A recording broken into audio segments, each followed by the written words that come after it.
The Lahaina wildfires in Maui are one of the deadliest and are now considered the most destructive wildfires in over a century. But how did this wildfire start? And what causes wildfires in the first place?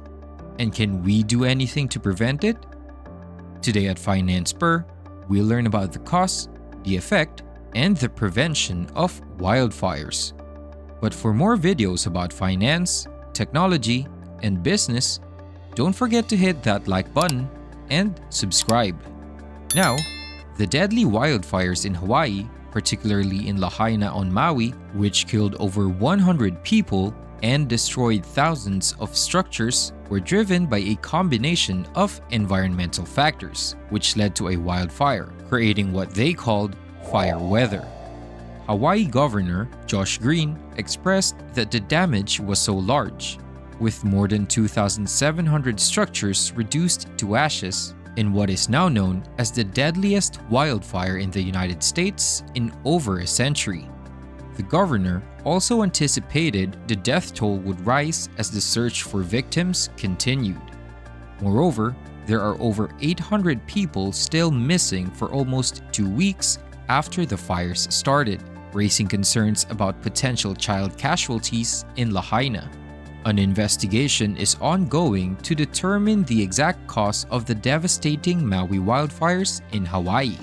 The authorities are looking into the possibility that downed power lines and decisions made by Hawaiian Electric, the primary power provider in the state, may have played a role in igniting the fires. These wildfires were worsened by unfavorable weather conditions, including high winds resulting from Hurricane Dora's presence in the region, which led to a red flag warning for fire risk across much of Hawaii. But despite the uncertainty about the initial ignition source, experts and officials believe that a combination of factors, including global warming, drought, and the hurricane's winds, contributed to the wildfires' rapid spread. But how do these destructive wildfires start? Wildfires typically start as a result of a complex interplay of natural and human factors. One common natural ignition source is lightning strikes. Now, when lightning strikes a dry area, it can generate enough heat to ignite vegetation, especially during periods of drought when the vegetation is already dried out and highly flammable. In fact, lightning is responsible for a significant portion of wildfires in many regions, particularly in remote or wilderness areas where human activities are limited. Aside from natural causes, human factors and activities also play a major role in the creation of wildfires.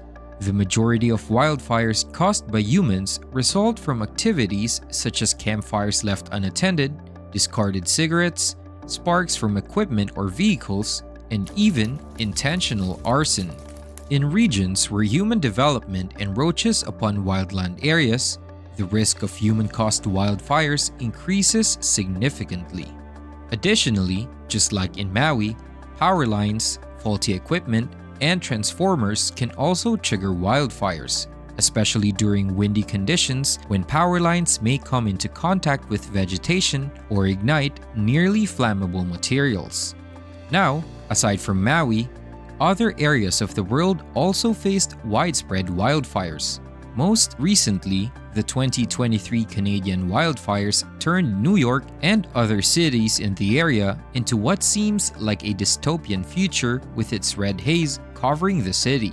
Now, the cause of the wildfire is unknown, but it burnt 41.41 million acres of trees and caused 6 deaths.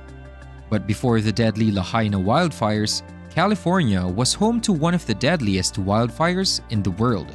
The 2018 Camp Fire was an enormous and devastating wildfire that occurred in the state of California.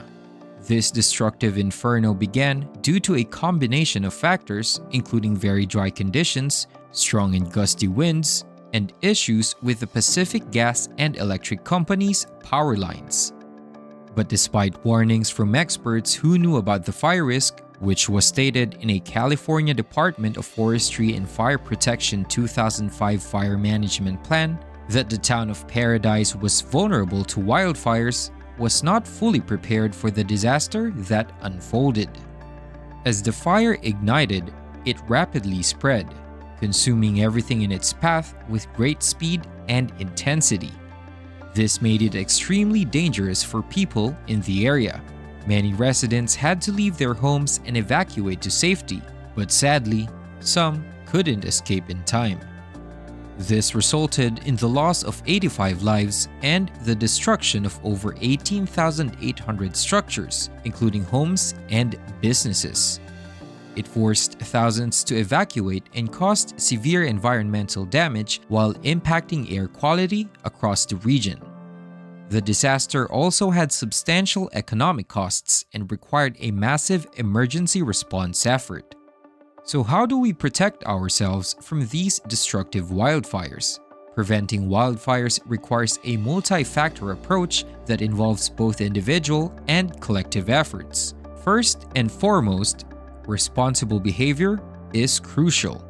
People should exercise extreme caution when using fire in or near natural areas such as a campsite or in a forest. This ensures campfires are properly contained and extinguished, and people should also refrain from tossing cigarette butts or engaging in activities that can spark fires during dry conditions. It is also essential to follow local regulations and fire bans. Aside from those, on a larger scale, land management practices play a pivotal role, creating defensible spaces around homes and structures by clearing away flammable vegetation, maintaining fire breaks, and using fire-resistant building materials can help protect communities. Controlled or prescribed burns, managed by experts, can reduce excessive vegetation that serves as fuel for wildfires. Additionally, utility companies should regularly inspect and maintain power lines to prevent sparks that may ignite fires. Public education campaigns and community preparedness plans are essential to raise awareness and ensure that people are ready to respond effectively in the event of a wildfire. And collaborative efforts among governments, firefighting agencies, and communities are crucial for creating an effective wildfire prevention strategy. But in any case that a wildfire is too strong, immediately evacuate to a safe area and contact responders to stop the wildfire. In any case, always be observant and look out not only for yourself, but also for your community. But if you like more amazing videos about finance, technology, and business, don't forget to check out our channel.